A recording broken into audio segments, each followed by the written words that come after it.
sahabat Prima, bulan Oktober ini diperingati sebagai bulan kesadaran kanker payudara. Setiap tahun lebih dari 40.000 perempuan di Indonesia terdiagnosis kanker payudara. Tetapi sayangnya sebagian besar ditemukan saat sudah stadium lanjut. Sebenarnya ada atau tidak ya screening atau deteksi dini yang bisa kita lakukan supaya tidak datang terlambat?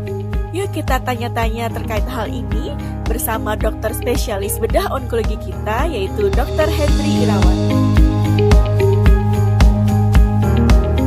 Baik dok, bulan Oktober ini kan kita tahu sebagai bulan kesadaran kanker payudara. Ya, betul sekali. Kira-kira itu untuk pasien-pasien kanker payudara yang datang ke dokter nih, gejala-gejala apa sih yang membuat mereka tuh konsul akhirnya ke dokter? Gejala apa yang dialami? Ya, oke. Gejala yang pertama pasti pasien itu ada benjolan ya, benjolan pada payudara.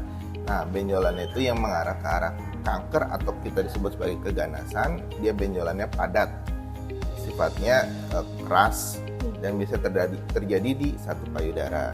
Nah, itu kasus-kasus yang awal. Kalau kasus-kasus yang berlanjut, apabila benjolan itu didiamkan, otomatis dia akan makin membesar karena benjolan ini sifatnya tidak sakit atau tidak nyeri atau tidak mengganggu pasien tersebut.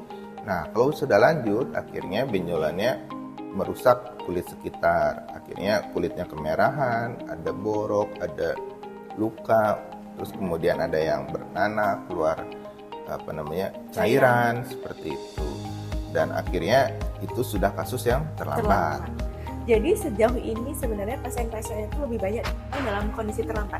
Ya, rata-rata di Indonesia karena screening ataupun deteksi awalnya itu tidak baik, kurang baik ya kita bilang ya. Karena belum semua masyarakat itu sadar bahwa kita harus lakukan screening dengan rutin. Nah, akhirnya datang dengan kondisi yang terlambat. Nah, sebelum kita cari tahu terkait screening atau deteksi dini apa yang bisa dilakukan, mungkin saya mau banyak pertanyaan dari masyarakat mungkin ya. Kira-kira sebenarnya kanker payudara ini memang cuma di wanita aja atau bisa di laki-laki, dok? Oke, ya, pada prinsipnya payudara kan ada pada pria dan wanita. Jadi kanker payudara bisa terjadi pada pria, tetapi dengan angka kejadian yang sedikit. Nah, sedangkan pada wanita otomatis ya lebih banyak. Seperti itu, baik di Indonesia ataupun di dunia, kanker payudara pada perempuan memang nomor 1. Ya, berarti tidak menutup kemungkinan laki-laki pun bisa terkena kanker payudara. Nah, selanjutnya tadi kan dokter bilang kalau pasien-pasien lebih banyak datang dalam kondisi terlambat. Ya. Sebenarnya ada nggak sih dok screening atau deteksi dini yang bisa dilakukan oleh masyarakat untuk mendeteksi lah secara lebih awal datang? Ya, betul sekali. Kalau screening atau deteksi dini kita bagi sadari atau kita sebut sebagai pemeriksaan payudara sendiri. Itu dilakukan oleh perempuan pada saat hari ke-7 sampai hari ke-10 dari haid pertama. Nah, kemudian kalau misalkan haidnya tidak teratur, kita bisa anggaplah misalkan dibuat tanggal 1 atau tanggal 2 setiap bulan. Nah, itu pemeriksaan payudara sendiri. Nah, pemeriksaan payudara sendiri ini juga bisa dikerjakan boleh pada pria ya. Jadi tidak ada masalah baik pria maupun wanita, tetap itu sama sadari pemeriksaan payudara sendiri. Nah, kemudian yang kedua adalah sadanis, pemeriksaan payudara oleh klinisi. Nah, oleh klinisi otomatis itu dilakukan oleh dokter. Nah, bagaimana caranya ya? Kita lakukan pemeriksaan fisik pada payudara. Nah, selanjutnya pada sadanis ini kita ada lakukan pemeriksaan penunjang. Pemeriksaan penunjang yang kita bisa lakukan untuk mendeteksi awal itu minimal ultrasonografi atau yang kita sebut USG ya, USG pada payudara. Nah, ultrasonografi kita bisa lakukan pada semua kalangan perempuan, laki-laki juga bisa otomatis ya. Kalangan semua wanita, baik dia menyusui, baik sedang hamil, tidak ada masalah karena menggunakan gelombang ultrasound ya, gelombang suara. Nah, USG kita bisa mendeteksi benjolan, apakah ada benjolan atau tidak di dalam payudara tersebut. Kemudian benjolannya bersifatnya apa? Apakah dia padat atau apakah dia kista Nah, kemudian apakah dia mengarah ke arah keganasan atau tidak, seperti itu.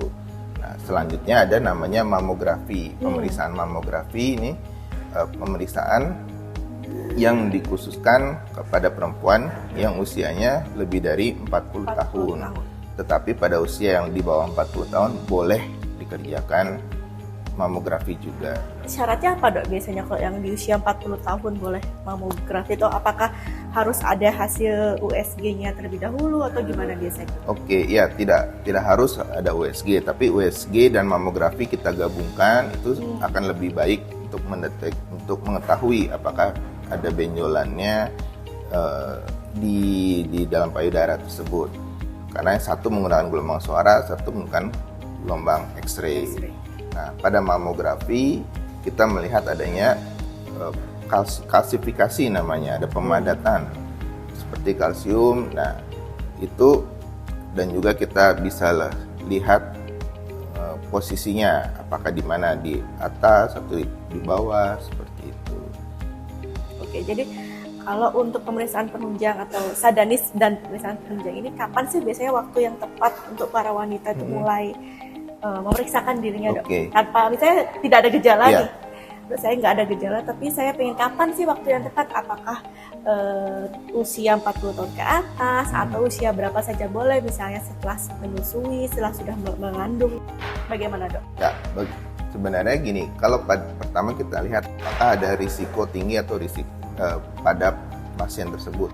Kalau pada risiko tinggi, artinya bahwa keluarga ada memiliki riwayat tumor payudara atau kanker payudara, sebaiknya usia 30 tahun ke atas kita sudah lakukan screening.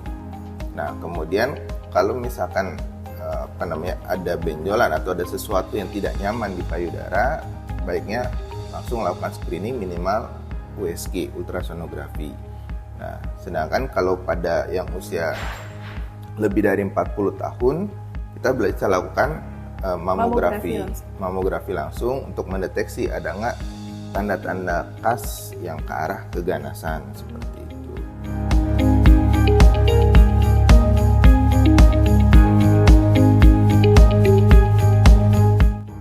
Tadi kan Dr. Henry udah nyebutin tuh dok, ada USG, ada mamografi gitu kan.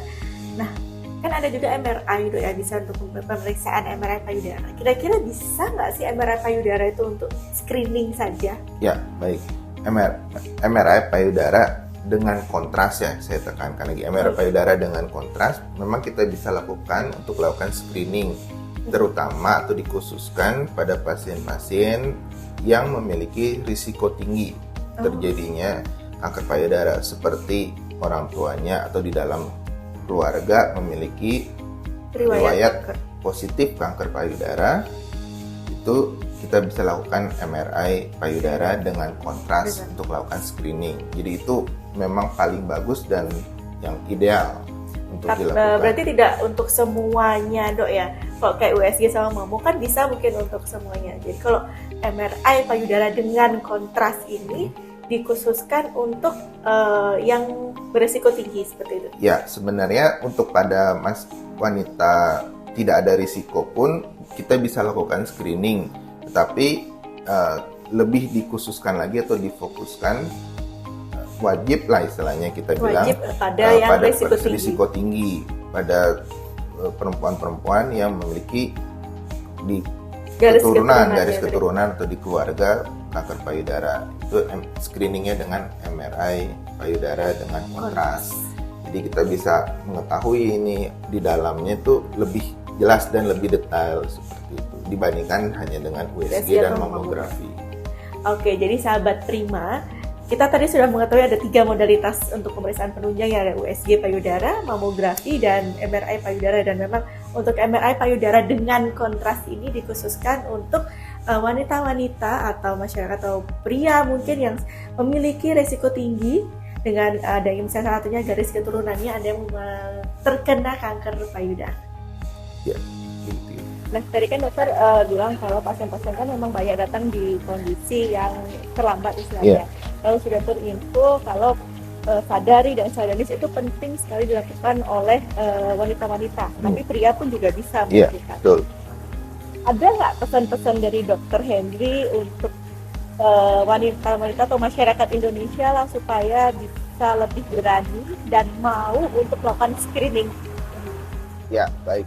Jadi pesan-pesan saya pada seluruh masyarakat, khususnya pada perempuan, bahwa ya tak kalian kita harus lakukan pemeriksaan payudara sendiri, mengenali organ atau badan kita sendiri, dan juga apabila ada sesuatu yang tidak normal atau berbeda dari sebelumnya, baiklah kita periksakan ke dokter. Tapi jangan takut ya gitu, karena kanker payudara ini apabila dideteksi dan diobati dengan tepat pada stadium awal, dia akan dapat sembuh seperti itu. Jadi apabila masyarakat datang ke kita, ke klinisi sudah stadium yang lanjut, otomatis kita pun akan lebih susah untuk mengobatinya. Jadi screening itu penting untuk mendeteksi stadium awal, diobati dengan tepat, dan akhirnya pasien akan dapat bertahan lama, tertangani, dan survive dengan kanker yang sudah hilang seperti itu. Baik, itu pasti yang diharapkan Ya. oleh seluruh dokter. Ya. Pasien datang dalam kondisi awal, Awal. tertangani dengan baik, dan angka kesembuhannya tinggi. Ya, angka kesembuhan tinggi, pasien juga dapat melakukan aktivitas sehari-hari ataupun kembali ke aktivitas normal setelah selesai menjalani seluruh rangkaian terapi. Seperti itu. Baik, jadi sahabat Prima, salah satu keuntungan jika kita berani untuk melakukan screening kesehatan atau screening deteksi dini kanker payudara ini adalah menemukan dalam kondisi atau stadium yang awal sehingga angka kesembuhannya akan tinggi. Jadi jangan takut, jangan cemas, mari kita bersama-sama melakukan screening kanker payudara.